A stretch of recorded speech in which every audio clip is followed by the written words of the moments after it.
आखिर किसकी गलती के कारण हुआ कलयुग का आरंभ? कैसे होगा इसका अंत? कितने साल और धरती पर राज करने वाला है कलयुग? कलयुग यानी आज का युग जिसमें हम जी रहे हैं।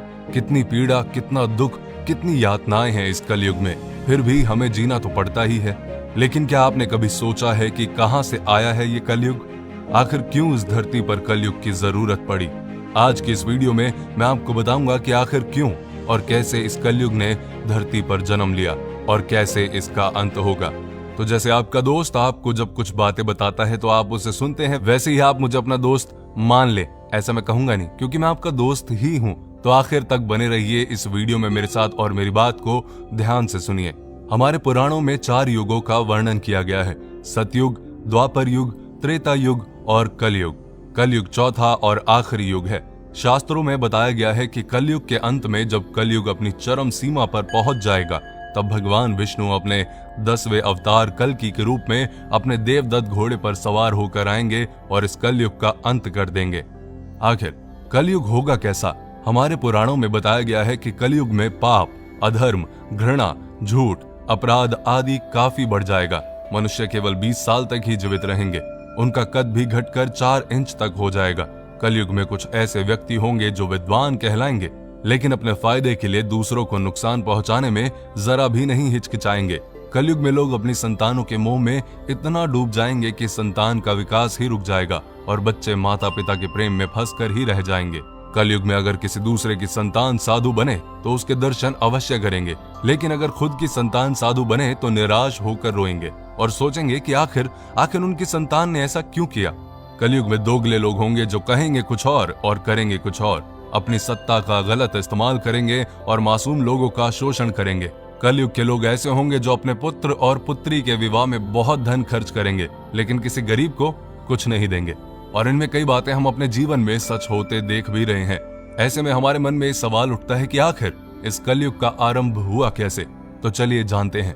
कलयुग की शुरुआत भारत के महान गणितज्ञ आर्यभट्ट ने अपनी पुस्तक आर्यभट्टियम में इस बात का उल्लेख किया है कि जब वो 23 साल के थे तब कलयुग का 36वां वर्ष चल रहा था। आंकड़ों के अनुसार आर्यभट्ट का जन्म 476 ईस्वी में हुआ था। गणना की जाए तो कलयुग का आरंभ 3102 ईसा पूर्व में हो चुका था। कलयुग का संबंध महाभारत काल से बताया जाता है।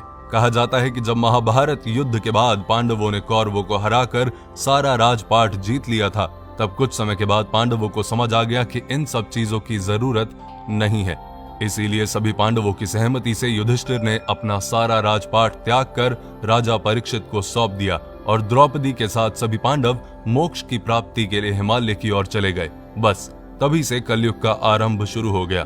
राजा परीक्षित बड़े ही कुशल और दयालु राजा थे। उनके शासनकाल में उनकी प्रजा को कभी भी कोई दुख या कष्ट नहीं हुआ। एक बार राजा परीक्षित एक नदी के पास से गुजर रहे थे। उन्होंने देखा कि नदी के किनारे एक गाय और बैल आपस में बातचीत कर रहे हैं, लेकिन कलयुग उनको दुखी कर रहा है।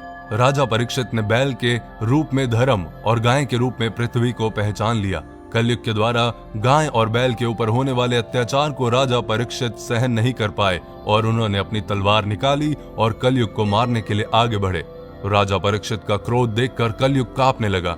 कलयुग भयभीत होकर अपने राजसी वेश को उतार कर राजा परीक्षित के चरणों में गिर गया और क्षमा याचना करने लगा। राजा परीक्षित ने शरण में आए हुए कलयुग को मारना उचित ना समझा और उससे कहा, कलयुग तू मेरे शरण में आ गया है, इसलिए मैं तुझे जीवन दान दे रहा हूँ, लेकिन अधर्म, पाप, झूठ, चोरी, कपट, दरिद्रता आदि अनेक उपद्रवों का मूल कारण केवल तू ही है। तू मेरे राज्य से अभी निकल जा और फिर कभी लौट कर मत आना। परीक्षित की बात को सुनकर कलयुग ने कहा कि पूरी पृथ्वी पर आपका निवास है। पृथ्वी पर ऐसा कोई भी स्थान नहीं है जहां आपका राज्य ना हो। ऐसे में मुझे रहने के लिए स्थान प्रदान करें। तब राजा परीक्षित ने सोच विचार कर कहा, झूठ, धूत, मद्यपान, परस्त्री घमन और हिंसा, इन 4 स्थानों में असत्य, मद, काम और क्रोध का निवास होता है, तो इन 4 स्थानों पर रह सकता है। लेकिन इस पर कलयुग बोला, हे राजन, ये 4 स्थान मेरे रहने के लिए अपर्याप्त हैं, अन्य जगह भी प्रदान कीजिए मुझे। इस मांग पर राजा परीक्षित ने उसे स्वर्ण के रूप में 5वां स्थान प्रदान किया। स्वर्ण रूपी स्थान मिलते ही कलयुग ने राजा परीक्षित के सोने के मुकुट में वास कर लिया। कलयुग को इन स्थानों के मिल जाने से प्रत्यक्षता तो वहां से चला गया, किंतु कुछ दूर जाने के बाद अदृश्य रूप में वापस आकर राजा परीक्षित के स्वर्ण मुकुट में निवास करने लगा और फिर धीरे धीरे पूरी धरती पर फैल गया। कलयुग का अंत ब्रह्मवैवर्त पुराण में बताया गया है कि जब कलयुग धरती पर अपने 5000 साल पूरे कर लेगा तो गंगा नदी सूखी पड़ जाएगी। जब 10,000 साल पूरे हो जाएंगे तो धरती पर वास करने वाले देवता अपने धाम वापस आ जाएंगे और ये धरती देवता विहीन हो जाएगी। इस धरती पर केवल अधर्म का वास होगा। कोई भी मनुष्य पूजा पाठ नहीं कर पाएगा। रिश्ते तो बस नाम के रह जाएंगे। सब लोगों की बुद्धि भ्रष्ट हो जाएगी जो केवल धन के बारे में ही सोचते रहेंगे। लोग हमेशा अशांत रहेंगे। कोई गुरु का आदर नहीं करेगा। ब्राह्मणों का ज्ञान खत्म हो जाएगा। क्षत्रियों का साहस खत्म हो जाएगा। शोषण करने वाला राजा होगा और प्रजा भी एक दूसरे पर अत्याचार करने से पीछे नहीं हटेगी और एक दूसरे की जान की दुश्मन बन जाएगी और अंत में सब कुछ नष्ट हो जाएगा। फिर कलयुग अपनी चरम सीमा पर पहुंच जाएगा और तब भगवान विष्णु अपने 10वें अवतार कल्कि के रूप में आएंगे और केवल 3 दिन के अंदर ही सभी अधर्मियों का नाश कर देंगे। तब बहुत तेज बारिश होगी जो कि भयंकर तूफान के साथ पूरी पृथ्वी को पानी से डुबा देगी। उसके बाद आकाश में एक साथ 12 सूरज उगेंगे और जिसके प्रकाश से धरती का सारा पानी सूख जाएगा और फिर से एक युग का जन्म होगा। कितने साल बाद होगा कलयुग का अंत? शास्त्रों में बताया गया है कि धरती वासियों का 1 साल देवताओं के 1 दिन के बराबर होता है। एक संक्रांति से दूसरी संक्रांति को एक सोलर मास कहा जाता है। ऐसे 12 सोलर मंथ का एक सोलर वर्ष होता है जो देवताओं का 1 दिन और रात होता है। सतयुग को 4800 दिव्य वर्ष का बताया गया है। त्रेता युग 3600 दिव्य वर्ष का था।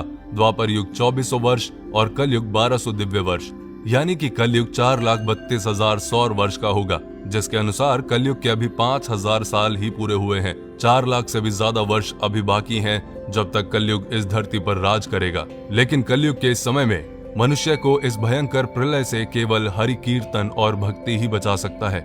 तो अपनी लाइफ में ध्यान रखिए कि दूसरों को दुख देने से कुछ नहीं होगा। भक्ति में ही शक्ति है। भजन करें, कीर्तन करें, दूसरों की हेल्प करें, अपना ध्यान रखें और अपनों का ध्यान रखें। ये वीडियो आपको कैसी लगी मुझे कमेंट करके जरूर बताएं और अगली वीडियो बहुत ही अच्छी और बहुत ही इंफॉर्मेटिव लेके आने वाला हूं आपके लिए। पेज को फॉलो करें अगर अभी तक आपने किया नहीं। प्लीज कमेंट करके फीडबैक अपना जरूर दें।